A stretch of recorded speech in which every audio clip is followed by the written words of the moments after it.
Just 7 weeks into this, and stuff happens, the longer you stay with an idea. Good job, Hanson. Once Satan knows kind of where you're going every week, kind of shows up along the way, doesn't he? Yeah. You notice that? Once he knows that, we can change our address and our phone number, and he gets it. And he's calling again. So I'm thinking this week, play great defense. What's that? Right? I start thinking about life and how hard it really is to stay hopeful. And we've read some pretty fascinating things in this book, like, we're in charge to some degree of being hopeful people and staying with this and letting God work on our hearts. And so I start thinking about us. And you won't mind if I characterize us for a moment? At least I can be talking about myself. We are fiercely independent people.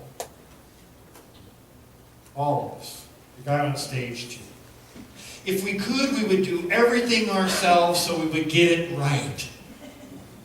Yeah, okay, now you see when I have a little more bobbing heads. If I could do everything, then I just get everything right. And in no way, that's strong, but just go with me, in no way do we ever want to appear weak or needy. We don't like being desperate. We don't like being pulled through deliverance or whatever it was that Aaron's singing about. Wow. It is very difficult for us as a people, as a Christian people, to ask for help. Now, these conditions prepare us for the conclusion that we make. That in the church, it's all a groove. Woo! It's all wonderful. Everything's really good. Like, we have it all together. We've got it right. Something happens between whatever was going on in the car that wasn't all that good in the parking lot and whatever it was when we walked through either set of those double doors like magic. It just went, how are you? Great! We know this. But the hope of the gospel is not based upon any of that. That somehow, as Christians, we get this free pass, where that we'll never have to be weak or needy, or we won't have to give up our fierce independence. The hope of the gospel is that we are a people that are under construction. We are learning. We are fibbing. We are lying. We are apologizing. We are sinning. We are forgiving. We are growing. We are messy on the outside so that we can have joy and peace on the inside when we lay down because we've been honest. But that doesn't always play well in Poughkeepsie.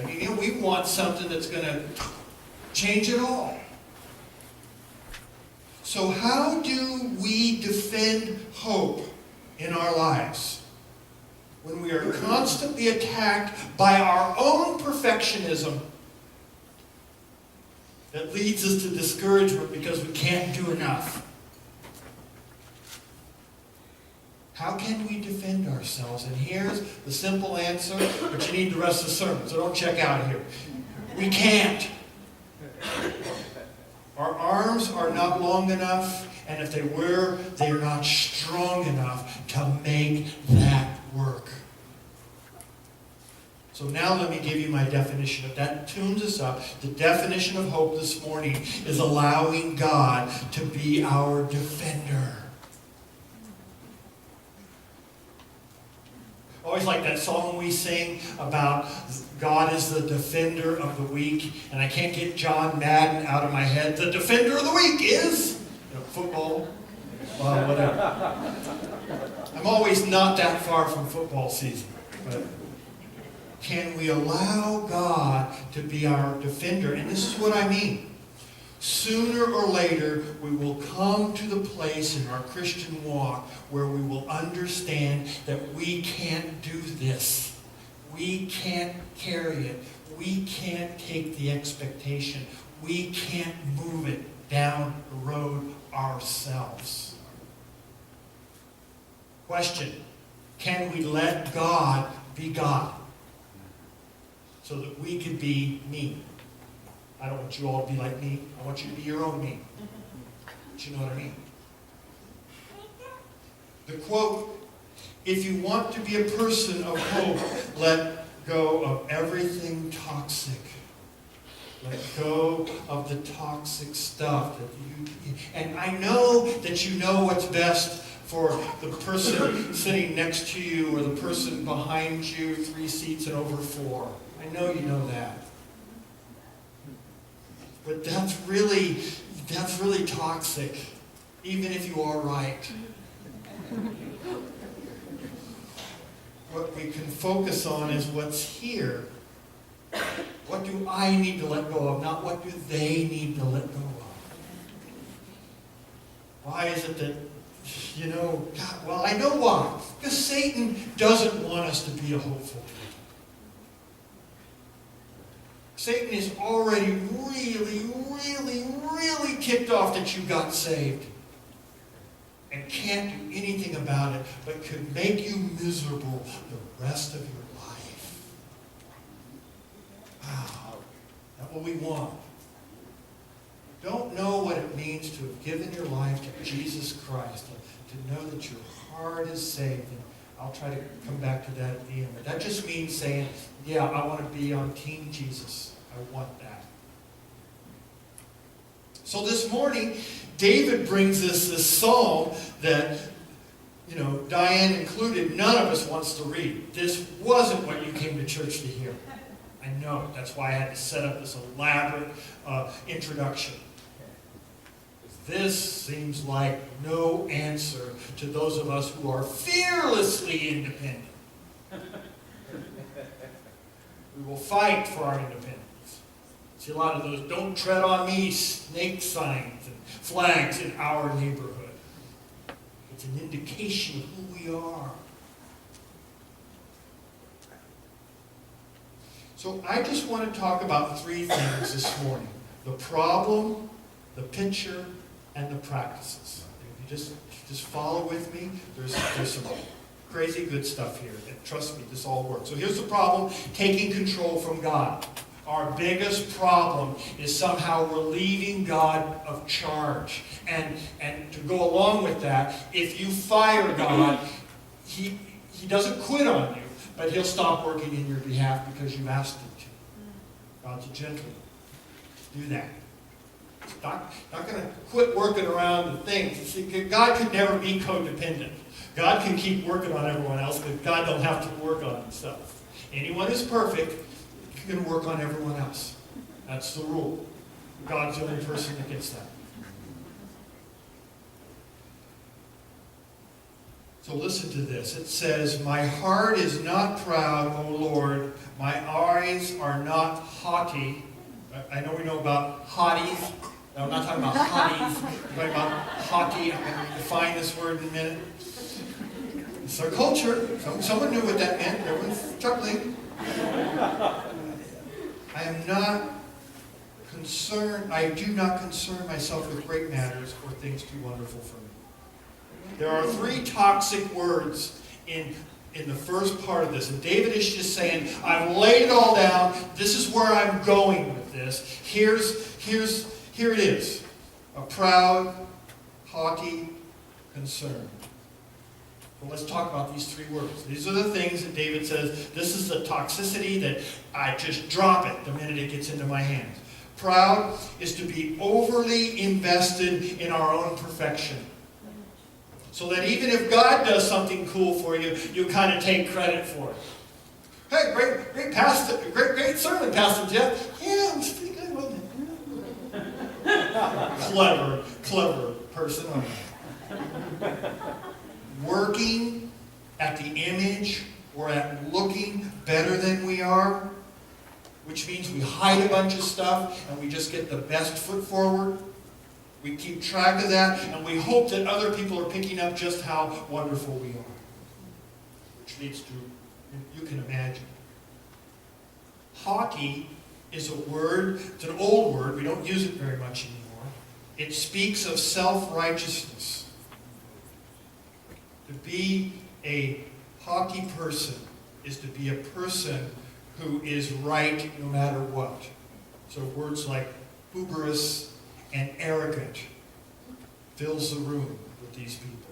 They are really not concerned with anyone else and their views unless they can be turned to their views. So they're always trying to convince you of their place. They know better. But this is all about, because they're there, they have arrived. And finally is this word called concern. And out of all three, I would really try to rescue this word if I could, okay? Because this is where I'm at. Oh, but I'm just so concerned. Maybe not. Maybe our justified worry and concern for people, places, and things is just another way of holding on to something toxic because we don't know what else to do with it. To be concerned with things that are beyond our concern is to put ourselves in the control position over others and even God. I've got to do this. Those kids of mine, they're idiots. Well, I'm going to make these choices for them. Someday they'll get it. Maybe they're only 30 now. Maybe they'll get it when they're 35. It's toxic. You can't get there from here. So these three toxic words come up to, they result in 5 hope-killing words that were in your book. If you're reading along in the book, you'll find these, because I'm going to go through this really quick, pages 132 to 137 in the Hope Quotient book. But there are 5 things that happen when these 3 words are moving in our life, and we either know it or we don't know it. The first is resentment. You see, control people walk into the room and they want to control it. And they get real resentful when someone else wants to control. So if you want to start a grease fire someplace, a social grease fire, introduce a control freak to another control freak. It's worse than feeding time at the SPCA. It's bad because everyone's so sure that they're right. And resentment and look at, I was trying to do good for them, and look at the way they treated me. The other person's telling their spouse the same thing after the meeting. Worry. Worry plays 2 ways. We worry because we have so much that we have to do. We worry and become anxious because we can't do it. Why? Because we've taken God's job description. Proud, haughty, concern for things too wonderful for us is taking God's job description.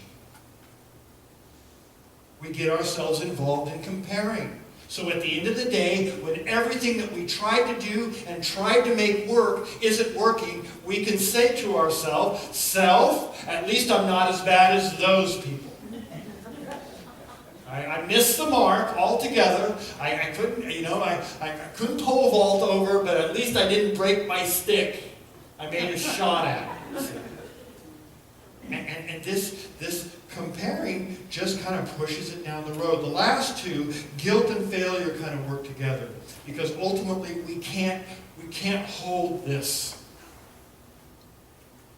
This toxicity of this problem cannot hold this sense of, we can start there. Boy, if I do it, it'll all get done right. We can start there, but that never works. And so we become failures, and then we're guilty for failing. We think that God gave us all this to do, and now we're angry at God, we're angry at everyone else. I thought I was supposed to do all these things. And we've forgotten that the church isn't the place where you show that you're all together. It's the place where we're under construction, where we're kind of messy and loosey-goosey, and we're learning, we're growing, we're forgiving, we're apologizing, we're saying, I'm sorry, you're right, I'm wrong, and the rest of that, which I've forgotten already. I don't listen to my own sermons very well. Carol, what is that? I'm right, you're wrong. I'm sorry, will you forgive me? Thank you. Thank you. It's just reestablishing the soul that I have. It's lovely. Yeah, right. See? That was a test. I'm right and you're wrong. I'm sorry. Yeah, right. Clever pastor. You know what? No one's going to go out my door today. And all you guys to the parking lot. I'm done with him. This is. Ooh. So there was a great quote in our book this week, and I kind of adapted it for us, but it's wonderful, by a guy named Warren Wiersbe, and he says this: when these three toxic words are affecting these five effects in our lives, we are crucified on a cross between two thieves. The first thief is yesterday's regrets, and the second thief is tomorrow's burdens. You can't get free. When you're trying to handle this problem, you are crucified on a cross between the thieves of yesterday's regrets and tomorrow's burdens. And you're kind of thinking at the end of the Hope series, did I learn anything? Or did I just fill my pack with more stuff? So here's the picture. And I love this, and it's just, the picture is being child and parent with God. And here's his word picture. But I have stilled and quieted my soul, like a weaned child with its mother. Like a weaned child, my soul is within me. So, 2 grandchildren in 11 days, a couple of weeks ago. We got pictures on our phones, people holding babies, grandmas holding babies, moms, dads, babies, cousins holding babies, brothers holding brothers, and sisters holding sisters, and it's all, it's smiles. And, because you don't take pictures when the baby's just flailing. Get in there, baby. And someone takes care of it. So it's a great picture. David is a songwriter, and he wrote a lot of hits in his days, and they're all recorded in the Old Testament. So he has a way of being very poetic. So he takes for us the words proud, haughty, and concerned. And notice how he slips in 3 other words. These are non-toxic words: still, quiet, content. Oh, the remedy, the picture. Still is to be motionless. Actually stop. This is great for me. I'm walking up and down the stairs. Be still. Be still. Stillness. At rest. One of the qualifications for rest is that you actually can put everything down. And you're not trying to stop the madness by doing something that you shouldn't do. Or you're not thinking about the madness of tomorrow. You're not hanging between yesterday's regrets and tomorrow's burdens. To be motionless and at rest means that we do not take charge. And so our ambition and our agenda isn't sending us down. Ambition and agenda are not what's driving us. Word number 2 is quiet, which means being silent. And And while you can be motionless and at rest, to be still, and your ambition and your agenda, you probably need solitude to get to quiet. And what seems to happen with this word quiet is that the silence and the solitude lead us to a place where all of a sudden we find the knowledge of God. Because in solitude you either get crazy and you go back to the crazy, or you get quiet. It's like beautiful up here in our neck of the woods are these cave tours. And they march you down a bunch of stairs with very little light, and then you enter, if you're not claustrophobic and you haven't gone just totally zonkers by the time you get down there, you enter into this cavernous space that's so dark you can't see your hand right there. It's crazy. And then you're not sure that maybe you might just be in a very small space. You don't know how big it is. And then someone flips on the light and you see colors that you've never seen in the universe before. It's amazing. You hear that there's life, there's dripping water, there's things that come to a point this way and things that come to a point this way, and all these colors and shapes and stuff, and you go, how did I miss all that? What is it that turns on the light? It's quiet, it's stillness that helps us know God. And finally, the last word, weaned, I said, I would translate that to content. To be weaned here isn't to be pacified relationally. It's not, give them some food, stick something in their mouth, do something. To be weaned is to be mature. That there is such a maturity between child and mother that the child can just lay there.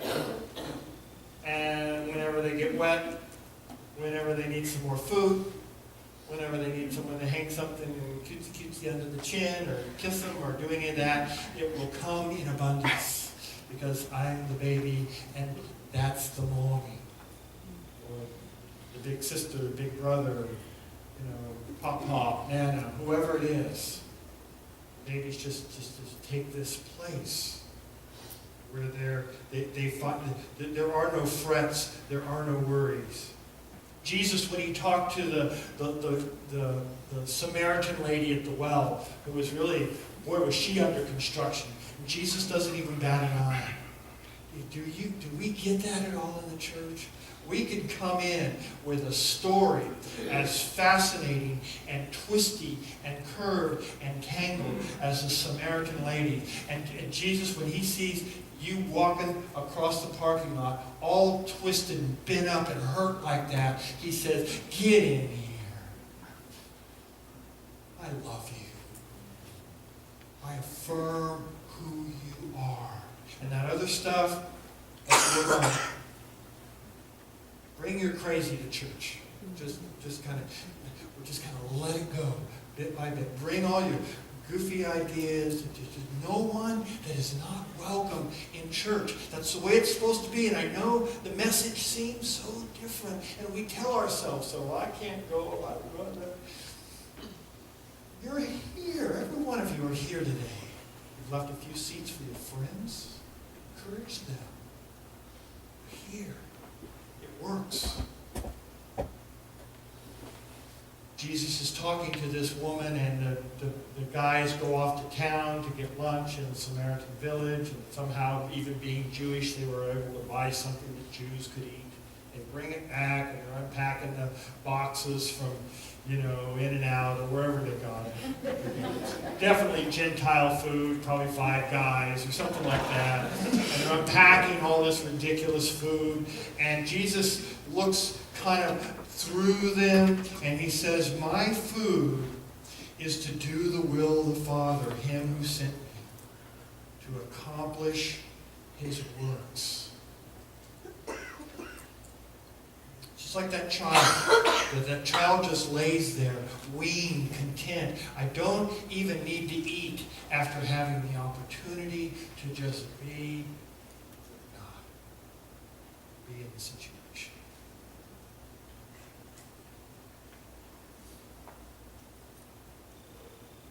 The practices. So how do we get there? What happens between know-it-all, do-it-all, and content child, quiet and silent in the lap and the arms of our loving Father? How do we make that transition? Placing all our hope in God. Well, thanks, Jeff, but how do I do that? I thought I was doing that. Okay.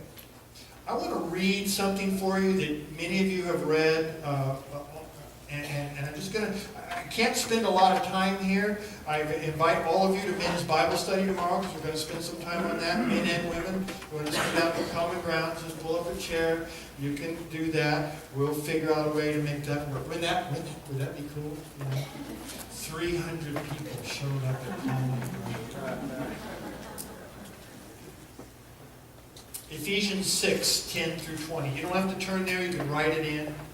Football term says that a good defense is a good offense. If you got your offense on the field all the time, they're making points, they're making it happen, right? And yet, here's the problem in the Christian church. Every time Christianity, and particularly in our culture, plays offense, we play offense by being offensive. We get out there and make a mess of it. We make people feel bad, we make the church look bad. Jesus is going, oh, my leaders are like sheep without a shepherd. What are they doing down there? Why did they say that to the people in the news? The church believes. So this is about standing strong in God. And I want you just to hear this like you've never heard it before. And then I want to say some things to you, because as I read this week, I did like a 180 on this verse. It's amazing. So, finally, be strong in the Lord, in His mighty power. Put on the full armor of God so you can take your stand. Just circle the word stand. Against the devil's schemes. For our struggle, and he's going to tell you right here, our struggle is not against flesh and blood. So all the armaments aren't physical armaments. They're spiritual. Okay? You know that. But against the rulers and against the authorities, against the powers of the dark world, against the spiritual forces of evil in the heavenly realms. Therefore, put on the full armor of God so that when the day of evil comes, you will be able to stand. Second time, your ground. After you have done everything to stand. Fourth time, starting verse 14, stand. Fifth time, I think He wants us to stand. Stand firm with the belt of truth buckled around your waist, the breastplate of righteousness in place, and with your feet with the readiness that comes from the gospel of peace. In addition to all this, take up the shield of faith, with which you can extinguish all the flames of the arrows. Now, I'm going to give you a clue right here. Notice he's not shooting arrows. Right? He's getting shot at. And if he has the right kind of armor, getting shot at the world doesn't matter. We're standing, we're not shooting back. Interesting.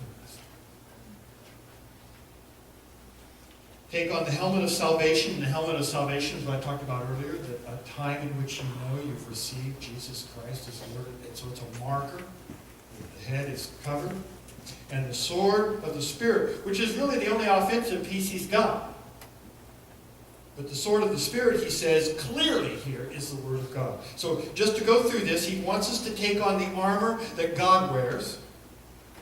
The belt of truth is God's truth, not ours. Not that we're true. It's that God has integrity and we can take God to the nations. The breastplate of righteousness is not our righteousness. It's Christ's righteousness for us. Jesus became sin so that we could become the righteousness of God. It's not ours, it's Christ. The shoes of the gospel of peace so that we could walk in the good news and others could hear it. The shield of faith is trusting God. He says that. The helmet of salvation is the marker of salvation. And the sword of the Spirit is the Word of God. Now here's where this gets interesting. Being strong equals, I wear the armor. I put on the armor. The armor is protective so that we can play good defense. God says, I want to armor you up, and then I want to send you out to the enemy and let them take your best shot. Go ahead. And we don't lift a hand. We don't lift a hand.